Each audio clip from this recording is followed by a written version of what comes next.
Hello everyone, a very good morning to all of you. Today we are going to read our next prose, Should Wizard Hit Mummy, which is written by John Updike. We have already come to know about the topic because of that introduction video. We know about the theme and plot, about the father and the daughter and the clash also.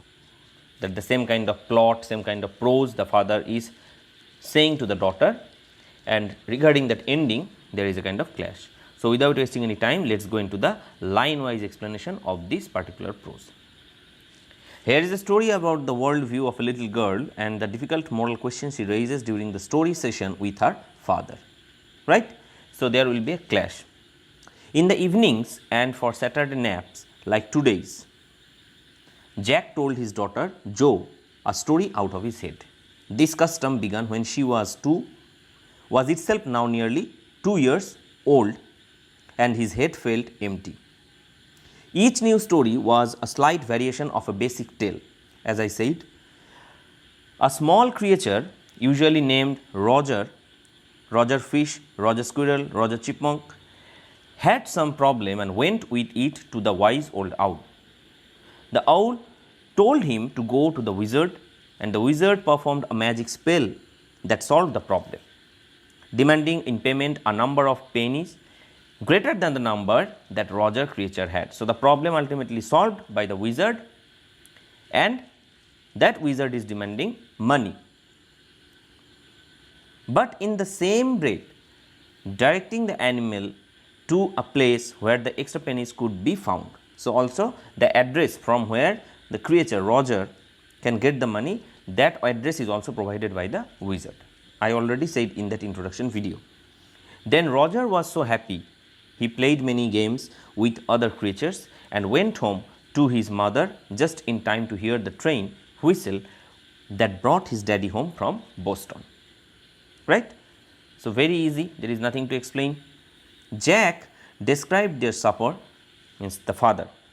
So, simultaneously here we can see there will be two stories, the father daughter, their conversation, as well as the father is giving a story to the daughter, and we will get the characters of that particular prose also, and also these two main characters, those who are having conversation, the father and the daughter, right. So, Jack described their supper and the story was over. Working his way through the scheme was especially fatiguing on Saturday, because Jo never fell asleep in naps anymore, and knowing this made the rite seem futile. And Jo is actually habituated with this kind of techniques that the father is using, and it is the useless attempt of the father, because nowadays Jo is not falling asleep. So, all the rules and conditions that the father is putting before the daughter, it is useless. The little girl, not so little anymore, the bumps her feet made under the covers were halfway down the bed, their big double bed that they let her be in for naps, and when she was sick, had at last arranged herself, and from the way her fat face dipped in the pillow shone in the sunlight shifting through the drawn shades, it didn't seem fantastic that some magic would occur and she would take her nap like an infant of 2. So, this is the sitting position, the way she is adjusting herself within the bed, and they are praying, the father is praying that if some kind of magic spell will come and my daughter will fall asleep. Her brother Bobby was 2 and already asleep with his bottle. Jack asked, who shall the story be about today? So, now ultimately the custom begins. Now, we are getting the brother also. So, actually we are getting now the 3 characters of the family, father, daughter, the son, right, Jack, Jo and Bobby. Now, the father is asking, so who will be the hero of today's story? Roger. Jo squeezed her eyes shut and smiled, to be thinking she was thinking. Her eyes opened, her mother's blue. Skunk, she said firmly. A new animal. They must talk about skunks at nursery school. having a fresh hero momentarily stirred Jack to creative enthusiasm. Now today's story will be about skunk. It is also a kind of special animal. Okay, I will upload the image in our group, so you will be having a clear idea about what is skunk or how does it look like. So the skunk and today's story will be on that particular creature. Having a fresh hero momentarily stirred Jack to creative enthusiasm, and Jack got a new hero named Roger. But now today's story will be Roger Skunk. So Jack is feeling very enthusiastic that today's story will be different. Alright, he said, once upon a time in the deep dark woods there was a tiny little creature by the name of Roger Skunk, and he smelled very bad. Yes, Joe said, and Joe already knows about this plot.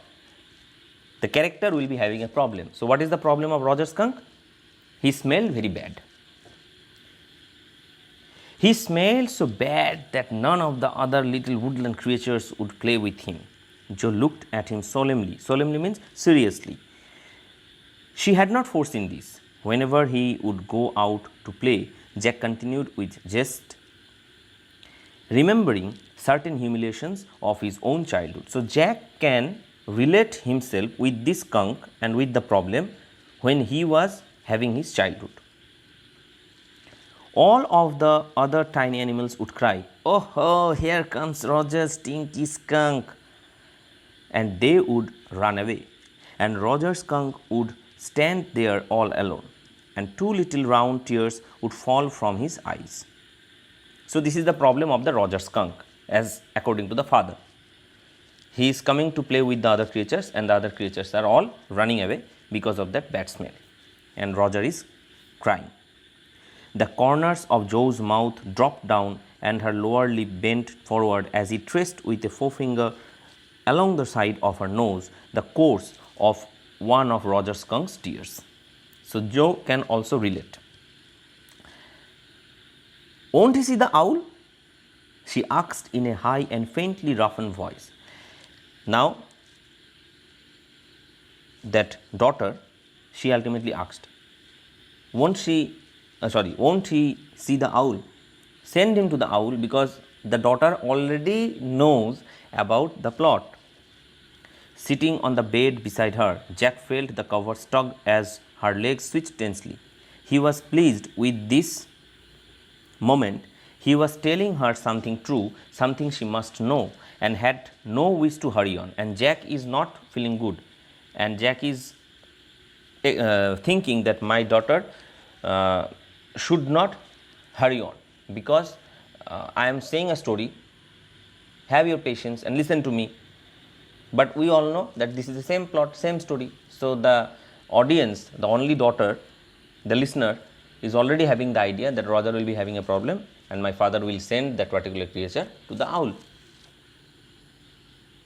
But downstairs a chair scrapped, and he realized he must get down to help Clary paint the living room woodwork. So now we are getting the fourth character, the wife Clary, and the wife is doing some household activities like painting the living room woodwork.